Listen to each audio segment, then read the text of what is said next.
Doufáme, že jste dobře naladění, že také máte papuče a vězte, že dneska si je můžete vzít třeba i do práce. V průběhu Dobrého rána vám řekneme proč. Teď ale se pojďme zaměřit na ty vztahy. Vítáme je na Svobodu. Dobré ráno. Dobré ráno vám, moderátoři, dobré ráno diváci. Hele, nemám papuče, protože mi to neřekli, mám v autě. Tak ale v průběhu dne můžete nosit ten papučový den. Je celý den. No, my se vás chceme zeptat na ty vztahy. Chápeme, že to nemůžeme probrat, máme jenom omezený čas, takže to nemůžeme probrat celé. Ale úplně na začátku, proč se do těch vztahů hrneme? Proč ty vztahy potřebujeme? Když se podíváte do přírody, tak zdaleka nejsme jediný. Jsme takzvaná sociální bytost a my jsme na vztazích závislí. Znamená to už samotný začátek člověka. My se rodíme totálně závislí. Rodíme se totálně závislí na někom, kdo k nám má vztah.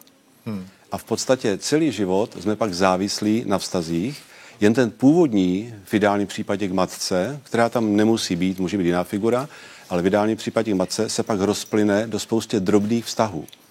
Takže já, když slyším někoho, já jsem nezávislý, tak je to úsměvné.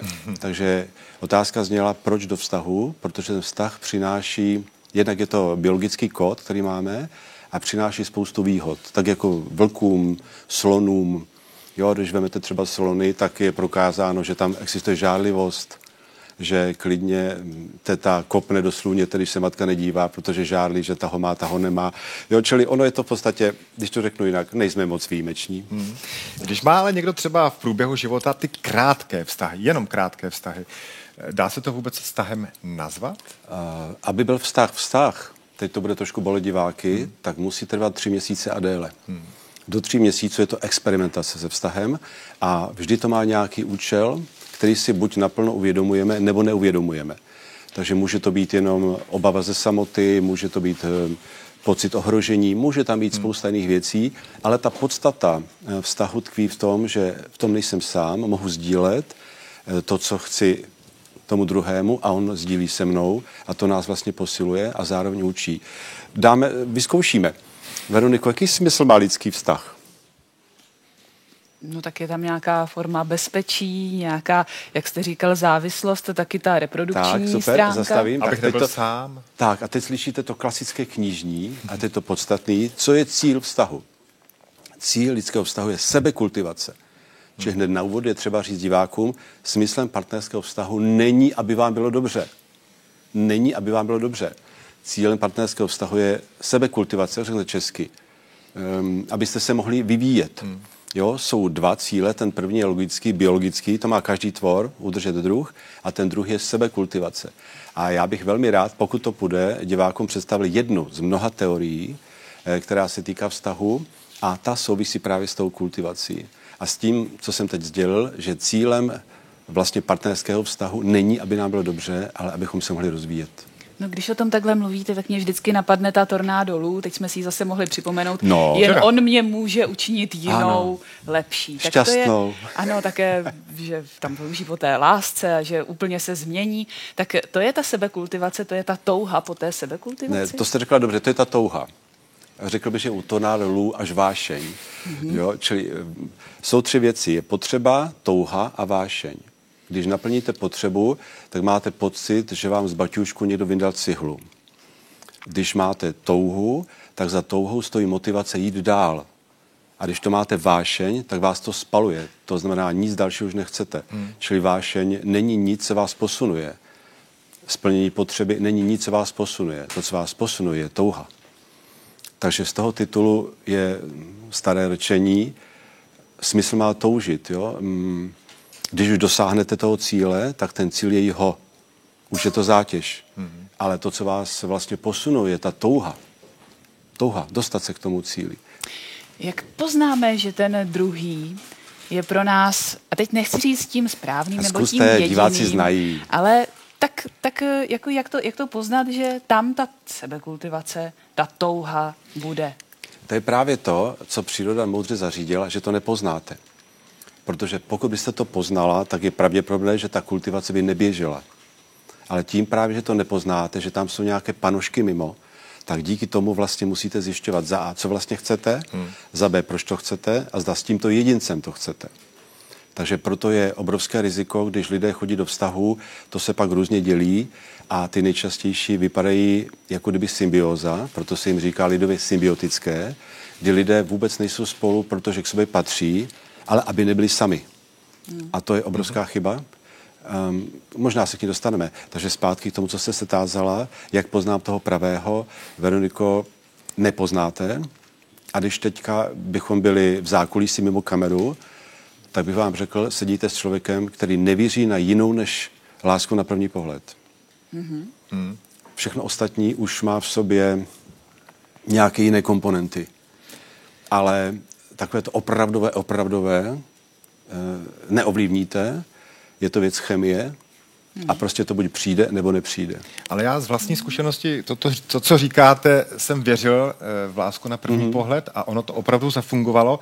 Je to takové to zaslepení, že si řeknete, ano, to je ta pravá a nejde přes to vlak, je to, co chcete a nebudete se od toho vychylovat a půjdete si za tím? Tak diváci, zkuste si Radka, takhle to vypadá přesně, když to říká člověk, který to prožil. Prostě tu bytost uvidíte a nechápete to, protože tohle není věc rozumu, to je věc těla. A prosím vás, těla neznamená sex, ježišmarja. Jo, čili věc těla, to pozná prostě každá vaše buňka. Jenom problém je v tom, že se může stát, že budete čekat na tuto první lásku a bude to čekání na Godota. Čili v 70 se ohlédnete a řeknete si, no nebylo to úplně lepší. Jo, čili nechme to tak, že to prostě může přijít a nemusí. A v každém případě vztah není špatně. Otázka je, jak ho prožívám a jak umím v tom vztahu sám sebe kultivovat. A to bych dneska rád divákům přes vás předal. Děkujeme. Povídáme si dnes o vztazích. My jsme začali tak z hlediska toho zamilování, začátku, ale dneska bychom spíš mohli řešit i ty problémy. Vy jste tady i slyšel odpovědi našich diváků, v čem se třeba s partnerem neshodují. No, to bylo boží, no. Ale tam mně se líbilo, že neshodneme se v tom, vlastně v ničem, ale milujeme se a žijeme život a jsme za to rádi. Jak je to možné? To je velmi jednoduché. Začneme ještě jinak. Když se kamera zabere dívky, které tady pracují, tak vy jste řekla, že jsme velmi rychle projeli vztahy. A já mám teď potřebu ještě se vrátit tomu, jak ten vztah vzniká. Teď mám na mysli ten mezilidský. Takže diváci, první věc, koukejte se na svoje děti, pokud vám dospívají, je horování. To je takové to, že mají plagátového hrdinu. Dneska už není módní mít to nad postelí a téměř se k němu modlit, ale mají ho vnitřně. A to je první věc, kdy vlastně srovnávají sebe s potenciálním partnerem, partnerkou. A potažmo nějakým vzorem, čili klidně kluk může mít Jaromíra Jágra, nebo holka může mít Billie Eilish, jo? Čili tam nejde o pohlaví. Pak přijde druhá fáze a to je vlastně zalíbení, kdy už je to člověk, který je konkrétně dosažitelný a líbí se vám, jak hodí hlavou, jak se oblíká, nějaký prvek. A potom přijde další fáze, to je zamilování, to už jsou hormony, čili to už je hodně biologické a ten nejvyšší level je partnerský vztah, partnerská láska. No a teď jsme tam, kde jsme a teď, když si to celý sečtete a slyšeli jsme, co diváci píšou, tak tady vidíte, že ten podklad mají naprosto správný, taky proto píšou. A to jsou jenom malicherné detaily, které tvoří to, o čem jsme se bavili už dříve, že cílem partnerství není ani nám bylo dobře a to je ta kultivace. Já jsem třeba zachytil, jak jste se tam bavil s pánem na téma, on je, nevím, jestli to nazval, ale promiňte mi ten výraz, lidový bordelář, on dělá nepořádek, já uklízím. Prosím vás, zde mám tu kameru. Vážená paní, ten chlap je pro vás naprosto významný, protože on vás učí flexibilitě. A naopak vy jste pro něho velmi důležitý, protože vy ho učíte důslednosti. Mohl bych si to prosím nahrát? Já bych to teda pustil doma třeba. Radku, ale pozor, říkám ještě to druhý, jo, čili vážený pane, vaše paní vás učí důslednosti, čili pozor, dohromady. Ano. Jo, takhle. Ono, když něco funguje, tak se to všechno vyvažuje. Ale vyvažovat neznamená, že je to v rovině. To, co je v rovině, to, co se shoduje, se okamžitě rozpadá. Vývoj čehokoliv je založený na nerovnosti. Vývoj čehokoliv je založený na nerovnosti. Takže pokud byste si byli, my jsme si s partnerem ve všem rovní, prosím vás, to jsou takové hlouposti, to není pravda. Vy musíte mít něco, v čem se shodujete jako základ a z toho vlastně věcí, kde se neshodujete a v tom je ta kultivace. Ale platí takové to klasické protiklady se přitahují, že když si řeknete, vidím tady pár, který na první pohled sobě vůbec nesedí, neladí. Je to, protiklady se přitahují, je klasické zevšeobecnění, které neplatí v absolutní podobě absolutně vůbec. To znamená ne. Ale rozhodně platí v tom smyslu, že tam musí být nějaká diference a na té diference stojí ten vývoj. Ale prosím vás, protiklady se přitahují, tak to není. Může vás to fascinovat tehdy, pokud by mým protikladem, já byl hodně slušný člověk a mým protikladem je člověk, který je vulgární, nespolečenský, tak je to proto, že já mám v sobě kus té jeho vulgarity, jenom jsem si nedovolil to pustit ven a proto mě to přitahuje. Ale to neznamená, že my dva jsme spolu schopni žít. No, jak o tom takhle mluvíte, tak mě tak napadá, že když někdo někomu řekne, ty jsi pro mě životní výzva, tak je to takové vyznání lásky nebo minimálně sympatií. Mám tady před sebou vaši knihu Lidský vztah a jeho role při řešení problémů, čerstvá novinka. Čemu se tam věnujete? Jakým problémům? Tam nabízím divákům, nebo divákům teď nenabízím, vy nabízíte, já nabízím čtenáři informaci o jedné z teorií, jak vzniká vztah. A druhá část, ta hlavní, jsou kazuistiky ve smyslu toho, jak řešit problémy, které máme s dětma. A ta první část je, proto si jsem vzal, ona vyšla minulý týden, protože ta první část je opravdu o jedné z teorií, jak vzniká vůbec vztah. Jestli máme čas, zkusím to přiblížit, jak vzniká vztah, že to můžu? Máme čas ještě? Máme minutku. Máme minutku. Jasně. Takže, vážení diváci, jak už jsem říkal, my se rodíme totálně závislí a první část života, zhruba do 3 let, je nám věnovaná péče. Čili první část vztahu je péče. Potom přijde období vzdoru a dítě ve 3 letech, zhruba v období vzdoru, má dojem, že svět je tady od toho, aby mu sloužil. 3leté dítě si je naprosto jisté, že slunce zapadá, protože ono jde spát. Takže se učíme ovládat. Pak přijde doba předškolní, kdy se dítě musí neustále přizpůsobovat. Získává nové role, spolužáka, žáka, novou autoritu, či další prvek vztahu je přizpůsobovat se. A pak přijde doba prepuberty, či zhruba, řekněme, do těch 11-12 let, kdy chceme někomu sloužit. Všimněte si, děti v tomto období chtějí zvířátko. Holčičky nechtějí koně. Nakonec to skončí u morčete, ale ten základ chtějí vlastně sloužit. Takže teď to shrnu, jsou 4 komponenty, z kterých se stává vztah. Každý vztah, tak jako molekula je z atomů, tak každý vztah v sobě nese pečovat, ovládat, přizpůsobovat se a sloužit.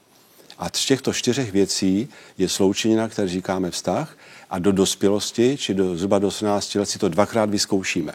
Takže to jedno jsem řekl, to druhé, kdyby měli holky mikrofon, tak vám to ukážu, protože oni mají věk, kdy jsou-li v období před dospíváním a kolem dospívání a zamilují se, tak jsou ochotní druhému sloužit. Čili to je ta podruhé celý ten cyklus zopakovaný. No a pak se to skumuluje. No a teď, když půjdeme k tomu, zpátky k tomu dotazu, jak tam bylo, že on je bordelář, ona je pořádku milovná, tak vlastně v tom je to vlastně jejich vyvažování. Ale aby jim to fungovalo a oni napsali takhle kladně, tak to znamená, že tyto 4 komponenty, o kterých jsem teď hovořil, mají ve svém vztahu vyvážené tak, že jim to oběma vyhovuje. Tak. Složitý diváci, omlouvám se. Třeba si to pusťte znova.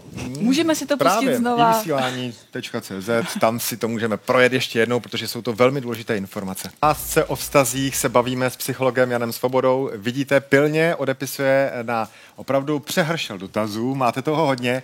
My vás teď, pane doktore, na chvíli přerušíme, protože jeden z těch, ne dotazů, ale z těch odpovědí, jedna z těch odpovědí byla na anketní otázku a tam zaznělo, že ten člověk chce mít doma někoho jiného. Zastavíme. Anketní otázka zněla i pro diváky, co teď přišli. Když se nejčastěji neshodnete, dobrý, a odpověď byla. A tam zaznělo, že ten člověk, ten muž chce mít doma někoho jiného, než ve skutečnosti má. Takže bych chtěl mít doma Pamelu Anderson například, ale že ta jeho to partnerka... by bylo líto. A ta partnerka vypadá jinak, asi takhle to zlehčíme. Jasně, dobrý. Co s tím? No, tak první věc, diváku, pokud se díváš, k čemu to potřebuješ? Přemýšlej. Co si tím kompenzuješ? A na to zkus přijít a tam je odpověď. Už jako, a komu tím prospějete, když budete mít doma Pamelu Anderson? Ne, ještě jednou. Ono to tak možná vyzdělo, protože já jsem ještě v tom chatu. Nicméně, co je podstatou. Prosím vás, diváci, každé lidské chování je přísně logické. Přísně logické, pokud se na něj podíváte z kůže daného člověka. A je naprosto nelogické, pokud se na něho podíváte z kůže jiného člověka. Znamená to, že pokud něco dělám, čili pokud já tady teď sedím, tak to k něčemu potřebuju. Znamená to, že mi to k něčemu slouží, anebo mě to před něčím chrání. A když tady sedím, k čemu mi to slouží? Neslouží mi to k sebeprezentaci, to nepotřebuju, protože nedělám praxi, ale slouží mi to k posílení sebevědomí a proto to dělám. Čili ta otázka je logická, i když zněla teď divně, takže ještě jednou diváku je třeba, abyste se zamyslel, k čemu to potřebujete, k čemu vám to slouží, potažmo před čím vás to chrání. Možná vás to chrání před tím, že byste zjistil, že ta vaše paní je lepší než Pamela Anderson. A už radši nebudu nic říkat. Ale víte co, no tady to nastartovalo zase zajímavý okruh otázek, že když jsme mluvili o tom začátku, tak lidé se samozřejmě na toho druhého snaží působit co nejlépe. A možná před ním i podvědomě, nevědomky něco hrají, tak jak vlastně to vyladit tak, aby zároveň jsme tomu druhému i dávali to nejlepší, ale nestratili sami sebe. To je krásný. Hodně dobrý dotaz, doufám, že byl hodně dlouhý, co říká Veronika, doufám, že jste postřehli diváci. Ano, když jsme zamilovaní, potažmo začínáme, tak nabízíme to nejlepší ze sebe. Řeknu vám to chlapsky. Když kupujete auto, tak ten lak na tom autě je nějaký a už nikdy nebude takový. Nikdy už nevyleštíte to auto do takové podoby. Znamená to, že ta první fáze je v tom, že nám ten druhý ukazuje to nejlepší, co v sobě má. Pak to půjde dolů a vaším úkolem, Veroniko, jako mé partnerky, bude žít se mnou tak, abych vám zase ukázal to nejlepší. Takže ještě jednou. To nejlepší nejde udržet pořád, čili to nejlepší, co v sobě máme, ukážeme na začátku, pak to půjde dolů a cílem je zase se dostat ještě zpátky tam, kde na tom levelu jsme byli. A když je to vzájemný, tak je to ono. A pokud v tom nejlepším si opravdu rozumíme a není to jenom hormonální, tak je to opravdu o něčem a bude to krásně fungovat. A ta nadstavba, jak jsem říkal, to znamená, ta sebekultivace bude velmi prudká a hodně dobrá. Ale pokud to bude tak, že já vám jako partner ukážu ze sebe to nejlepší a vy mi za 3 týdny nebo poté, co to skončí, nebo za 2 měsíce začne říkat, no tenkrát to ses předváděl, to zbyl Jura, a co z tebe je teď, tak tím rozhodně mě motivovat nebudete. A já začnu hledat někoho, kdo i takového mě přijme, čili vykňučím se u nějaké milenky a už bude mít problém. No, ke vztahům patří konflikty. Je teda dobré si to vyříkat v tom vztahu, vyčistit vzduch, udělat italskou domácnost, aby se to zase uklidnilo? Když třeba, Radku, jak jste říkal... Akademická otázka. Posledné pivko na zahrádce, jo? Diváci, tak to vypadá, že se chlapi baví. Co je to konflikt? Když se neshodneme v názoru, například. Tak, čili co je to situace, kdy nemáme shodu. Tak. A v podstatě ten konflikt je tím pádem naprosto zásadní, protože jediné, co nás může posunout, je právě konflikt. Takže rozhodně má smysl to řešit, ale v drtivé většině to řešení skončí kompromisem. A je otázkou, zda to chceme řešit, nebo chceme jenom mít konflikt. Protože spousta lidí vlastně nechce řešit. Tak jako máte lidi, kteří jsou hledači pravdy. Oni nechtějí najít, oni chtějí hledat. Tak jsou lidé, kteří chtějí konflikt, oni ho nechtějí řešit. Takže to musíme rozdělit. A pokud bychom opravdu byli v partnerství a cílem bylo vyřešit, tak rozhodně stojí za toho řešit. A teď pár odrážek pro diváky. Zásadně neřešíme v posteli, neřešíme v kuchyni, řešíme mimo dům. Když je to hodně ostré, tak za chůze. A nejlépe v kavárně, kde nechodíme, kde je spousta lidí, takže po sobě nebudeme řvát. Já jsem se právě na tu formu chtěl zeptat. Ono, to řvaní, když už to teda přijde na třeba obývák, to místo, tak co? Když už to přijde, tak musíte změnit pozici. Takže pokud si uvědomíte, já si pamatuju toho pána, který mě před mnou v poradně jako před psychologem říká manželce, já po tobě neřvu, mluvím hlasitě, abys mě rozuměla. Jo, čili první, co je podstatné, je uvědomit si, že když nabíráme do hádky, tak začínáme zvyšovat hlas a pokud na to budete mít v určité fázi, to ještě jde, pak už ne, tak zkuste šeptat. A garantuju vám, že se nedokážete hádat, když šeptáte. A vy máte dojem, že šeptáte, ale nešeptáte, vy mluvíte normálně. Když tohle nezabere, tak musíte změnit pozici. Takže pokud stojíte, sedněte si. Pokud sedíte, postavte se. Ale jakmile nezměníte pozici, všimněte si, já nevím, po kolikáté jsme takhle spolu ve studiu, ale vy sedíte vždycky takhle a já sedím tady. Ale kdybychom si vyměnili, budeme mít jinou náladu a bude to pro nás mnohem těžší. No ale jestliže by takhle měli jsme spor a my bychom si to vyměnili s Veronikou, tak najednou to bude jinak. Ano. Takže ta pozice mentální, psychická má úzkou vazbu na pozici fyzickou. A když si to uvědomím a změním tu fyzickou, tak mám šanci změnit i tu psychickou. O tom to celé je. No, o tom budeme dále mluvit, jak vlastně se potkávat, nepotkávat v těch náladách a jak konstruktivně tedy řešit ty hádky, aby to nebylo jenom pro tu hádku samotnou. Jak vidíte, spousta inspirace, spousta okruhů k přemýšlení. Dobrérano.tv, to je adresa, na které se můžete spojit s panem doktorem. No. Pojďme opět ke vztahům vážněji s Janem Svobodou, který je také na chatu. A vy tady ve své nové knížce Lidský vztah a jeho role při řešení problémů máte i tohle schéma, které jste tady také naťuk. Ovládat, pečovat, sloužit, přizpůsobovat se. Asi jde o toto vyvážit, zabere co? to kamera, to schéma. Ano, to myslím vidí, ano, teď. Tak ukážeme si to, jo, to je sice trošku jiný. Milé dámy, teď hovořím k vám divačkám. Představte si, že o svého muže, nemám propisku, omlouvám se, neustále pečujete, až ho začnete ovládat. A co udělá on? Začne vám nadávat za tu péči, kterou mu dáváte. A nebo si představte, že budete se přizpůsobovat, až mu začnete sloužit.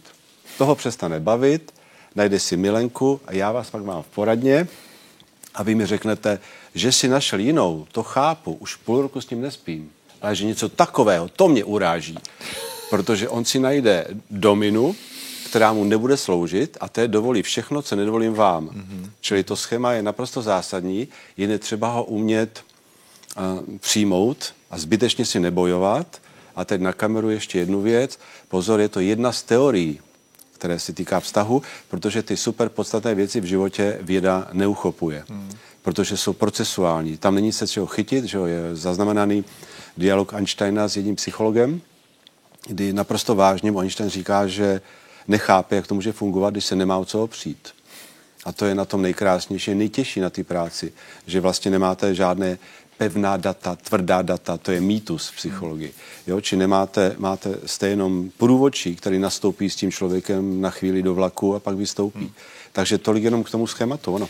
Ale je tam dobré najít tu míru, abychom zbytečně moc neovládali, ale zase, aby ta se asi nedá úplně exaktně škoda, že jsem si nevzal tužku a papír, bych to divákům ukázal. Takže zkusíme to s Veronikou. Jo? Veroniko, nebo oba dva. Teď si dělám studenty, ani už jsou zvyklí. Který vztah je v životě nejvýznamnější? Dávám 5 vteřin, šup. K sobě. Super, dobří jsou. K sobě. Takže oba dva, jenom kývejte, neříkejte, to je hodně soukromí. Na kolik procent ze 100 o sebe pečujete? Kývněte. 70. Diváci, sjíždějte si to s nima. Na kolik procent ze 100 sami sebe ovládáte vůlí? Co to znamená? Půjdu po místním náměstí v Ostravě, zacítím bůček, dostanu chuť, ale řeknu si, ne, já jsem moderní člověk a koupím si jabko, jo? Čili nakolik se ovládáme vůlí? Máme? Nakolik se přizpůsobujete světu, čili jen naplňujete své potřeby a nakolik sami sobě dokážete dopřát. My jsme se s Radkem před chvílí bavili, že tady slintáme jak lavinový pes, když vidíme ty zákusky, čili nakolik si umíme dopřát. Tak, a nejvýznamnější vztah je k sobě, jak se tvoří na jindy na dlouho. No a teď si představte, že to sami bychom udělali na partnerství. Takže já jsem tady zaslechl, že máte partnera a jste v nějaké fázi. Ano, jsme měsíc manželé. Tak super, nic na hlas, tím pádem možná se dívá. Takže Veroniko, na kolik procent ze 100 vy o něj pečujete, jen kývněte. Na kolik procent ze 100 ho ovládáte. Pokud máte jenom, že vůbec, tak poradné je tady o ulici vedle, jo? Na kolik procent ze 100 ho ovládáte. Další, na kolik procent ze 100 on se vám přizpůsobuje. Na kolik procent ze 100 on vám slouží. Teď bychom to zapsali do toho kříže. A teď, na kolik procent ze 100 on o vás pečuje. Na kolik procent ze 100 on vás ovládá. Na kolik procent ze 100 on vás ovládá, čili se přizpůsobuje a slouží. Zase to samý. A teď bychom to zapsali do grafu 2 průpiskama, 2 barvy. A zjistili bychom, co je společný základ, v čem si rozumíte. A teď jsme u toho, co chtěl Radek, ale vysvětlil jsem to celé. V čem si, ne že nerozumíte, v čem je rozpor. A ten rozpor je to, co je na tom vztahu tvůrčí. Tvůrčí na vztahu není to, v čem si rozumíte, ale v tom, kde je rozpor. A teď jsme u té míry. Ale ta míra nesmí být nad vaši úroveň. A proto je to tak těžké řešit, protože někdy vám to vyhovuje, že ten člověk takový je, a někdy vám to nevyhovuje. A teď jde o to hledání míry. Takže teď omlouvám se manželským poradcům, který s tímhletím umí pracovat, teď jsem vám ukázal kuchyň manželského poradce. Či takhle se dá poměrně rychle vygenerovat, co budeme v té poradně vlastně řešit. No a do toho ještě vstupuje ten aspekt, že já to vidím nějak, ale ten partner to může vidět ještě úplně jinak. Teď mě napadá zase ta televizní inscenace Cesta do Rokycan, ty mě máš rád, ale nerad. Ano, proto nevěšíš ty záclony. To je úplně přesně. A teď si představte, že mám ty schémata takhle dvě a teď vidíte, nakolik vlastně žijete s partnerem nebo se svým mýtem o svém partnerovi. Kdy spousta lidí žije ne s tím reálným partnerem, ale s mýtus, řekněme jinak mýtus. Se svou představou o svém partnerovi, a toto je přesně to, co říkáte, to je zásadní riziko. A ono vzniká vlastně v době zamilovanosti, tu jsme trošku minuli, protože prosím vás diváci, když jste zamilovaní, tak to není vaše zásluha, to je chemie. Já mám jenom strach z toho, kdy farmaceuti už vymyslí ten koktejl, co tělo vytvoří, uměle, bude se to prodávat na černém trhu, pak vám to píchnu a vy se mi zamilujete do prvního hydrantu na chodbě. Jo, to se obávám, že otázka času na to přijdou. Takže zamilovanost, prosím vás, není nic mimořádného. Je to věc, která je přírodní a přejde. Když to řeknu škaredě, milí diváci, omlouvám se, zamilovanost je nejkrásnější nemoc, kterou lidstvo zná. Nicméně vylečitelná. Pane doktore, my jsme možná úplně u těch vztahů nezmínili jednak svatbu, kde se dostaneme, protože je to čerstvé u Veroniky, a proč bychom to nemohli říct, ale žárlivost. Žárlíme, je to správné žárlit, jak moc žárlit a tak dále. První věc ke svatbě. Diváci, když se zamyslíte, a teď vy jste pro mě diváci, jsou dva nejvýznamnější celospolečenské rituály, které najdete na celém světě. Které to jsou? Svatba a pohřeb? Tak, je to svatba a pohřeb. Ty lidi nejsou hloupí ve všech národech. Znamená to, že to má obrovský význam. A my jsme jediná civilizace, promiňte mi ten výraz, společenský tupá, která preferuje ekonomickou stránku a tohle ne. Či svatba je nesmírně významná věc. A jestliže mě mrzí něco v tomto smyslu, takže svadeb ubývá, i když už ten trend zase je trošku jiný. Takže Veroniko, gratuluji a opravdu to myslím teď ze své profesionality, já nevím, kolik mám praxe v manželské poradně, 35 let. Děkuju. Protože je to nesmírně významný mezník, velmi důležitý, kdy rodiče si uvědomují, že odevzdávají svoje dítě někomu a ten někdo si uvědomuje, že přijímá zodpovědnost za někoho. Takže vy máte prstýnek, jestli zabere kamera prstýnek, teď mi nejde o reklamu, jde mi o to, aby se zkusili uvědomit diváci, co ten prstýnek znamená. Jestliže máte prstýnek, děkuju kameře, a ten prstýnek je s očkem, to znamená, je to zásnubní, tak jak se řekne cizím slovem životopis? Curriculum vitae. Přeložte curriculum vitae, je to životní kruh. Životní kruh. Jo? Čili circus vitaeus, kruh života. Takže pokud někomu dáváte prstýnek, tak mu nabízíte svůj život. A pokud já budu váš vyvolený a vy mě navléknete a já přijmu ten prstýnek, tak jsem přijal zodpovědnost nebo díl zodpovědnosti za váš život. Pokud vy přijmete ode mě prstýnek, tak jste přijala díl zodpovědnosti za můj život. Je-li to zástupní, tak je tam očko a to očko jsou dveře. Ještě můžeš pryč, synečku, dcerko, ještě máš rok. Uvidíme. Ale jak už je hladký, a proto musí být hladký, může být z čehokoliv, jestli je z trávy nebo ze 14 krát zlato, je naprosto jedno. Ale podstatné, že je hladký, protože tam už nesmí být žádný hrbol. A když se podíváte, co Veronika má, tak je to přesně tak, jak to má být. Uvnitř může být cokoliv, musí tam být punc a tak dál, ale když se podíváte, ona má dokonce oba dva, já to tak z toho úhlu neviděl, takže to je naprosto přesně to, co by mělo být. Takže opravdu gratuluju a diváci, zkuste nad tím přemýšlet, nepodceňujte to, není to jedno. Je to velmi významný přechodový rituál. Tak a teď druhá věc, můžu takhle to hrnout, jo? Ano, teď uděláme tedy tu to děláme takový, to jo, zatřepem se a jdeme dál. A teď jsme u žárlivosti, tázal jste se na žárlivost a já bych to ještě spolu ze závistí. Jak už ty náhody nejsou, náhoda je definovaná jako situace, kdy prožíváme důsledek a nedohledneme příčiny, tak já, když jsem byl v maskérně, to je to, jak mě vylepšovali, tak jsme se tam bavili na téma žárlivost a závist. Takže prosím vás, žárlivost je forma strachu. Je 6 typů strachu, které máme ze vztahových vazeb A jeden z těch strachů je strach ze ztráty někoho nebo něčeho. Takže pokud máte doma žárlivce, tak máte člověka, který se bojí. Za žárlivostí stojí strach.